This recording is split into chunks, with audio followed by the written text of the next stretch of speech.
Waalaikumsalam. Soalan saya malam ni nak tanya, kita mendapat maklumat yang Datuk akan turut serta dalam debat bersama Dr. Rani pada 11 Julai nanti. Apa harapan Datuk untuk debat itu? Okey, yang pertama sekali saya baru menerima undangan untuk menjadi partisipan ataupun menjadi salah seorang daripada pendebat antara saya dengan Dr. Rani.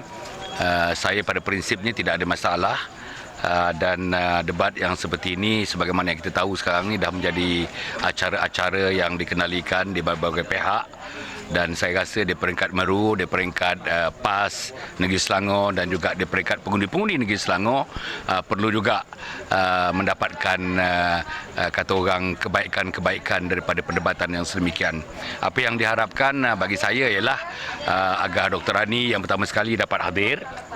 Yang kedua, saya mengharapkan Dr. Rani akan dapat memberikan fakta-fakta kedudukannya sebagai Pesuruhjaya PAS Negeri Selangor dan juga cita-citanya untuk melihat, kalau saya tengok dalam bacaan-bacaan saya, untuk menawan terus Negeri Selangor ini, di mana PAS akan menjadi komponen parti yang terutama dalam komponen 3 parti dalam Pakatan Rakyat.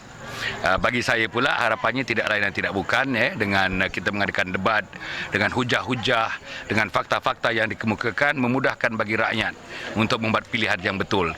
Pada saya yang kritikal yang akan datang ni, sama ada kita membuat pilihan ikut kehendak kita ke, ikut kehendak orang ke, ikut kehendak popular ke, atau ikut kehendak yang kita fikirkan, yang akal kita fikirkan, yang hati kita mengetuk.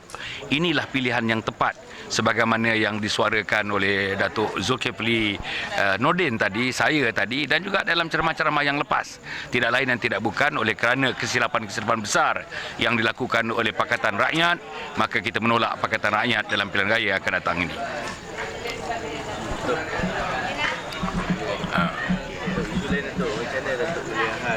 Pergolakan dalam merebut jawatan kuasa masjid di Negeri Selangor, macam mana PAS cuba menolak orang UMNO tentang masjid? Ya, ini masalahnya begini. PAS ni kalau kita tengok di akhir-akhir ni, tiap-tiap satu yang dibuat oleh PAS diteropong daripada teropong politik. Cerita tentang Islam dari sudut politik, cerita tentang Melayu dari segi politik, cerita tentang raja dari segi politik. Selagi kita mempolitikkan benda-benda yang terlalu penting dalam pembangunan negara, pembinaan negara, selagi itulah kita akan tidak terpaut kepada pautan yang tepat untuk kita membangunkan negara kita. Itu yang pertama. Yang kedua, saya menganggap bahawa masjid salah satu daripada tempat yang paling suci bagi orang Islam.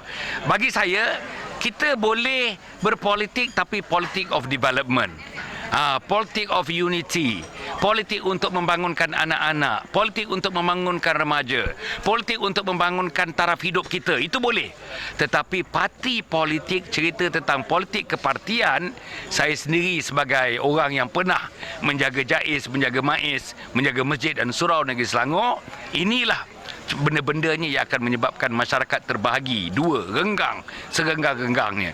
Akhirnya bila masyarakat renggang, dalam keadaan masyarakat yang tak renggang pun masjid dan surau tidak didatangi, bayang bila masyarakat akan renggang, masjid dan surau akan menjadi tempat ibadah yang kosong. Macam mana kita dapati tempat-tempat ibadah di tempat-tempat yang lain pada segmen masyarakat yang lain.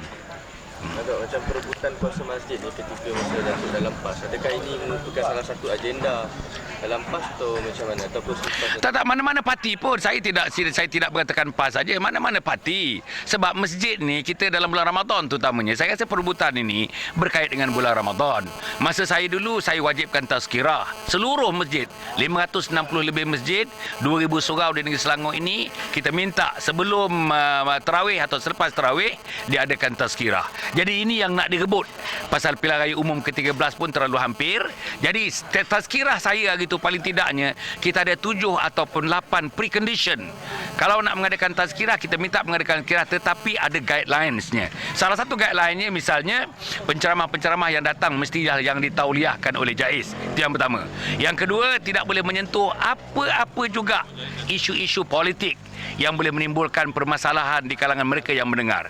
Yang ketiga, orang-orang politik yang memangnya tidak dibenarkan, diizinkan untuk memberikan tazkirah, memberikan ucapan dalam masjid juga ditegah daripada melakukannya.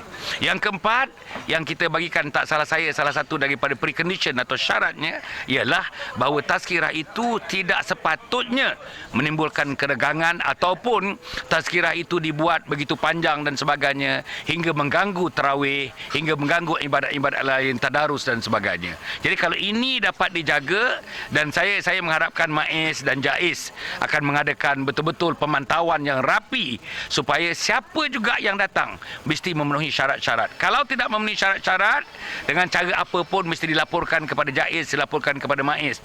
Dan saya harap macam-macam saya dulu, tindakan segera akan diambil untuk kita melihat masjid-masjid dan surau-surau yang tidak mengikuti garis panduan tersebut. Lagi ada? Okey. Masih.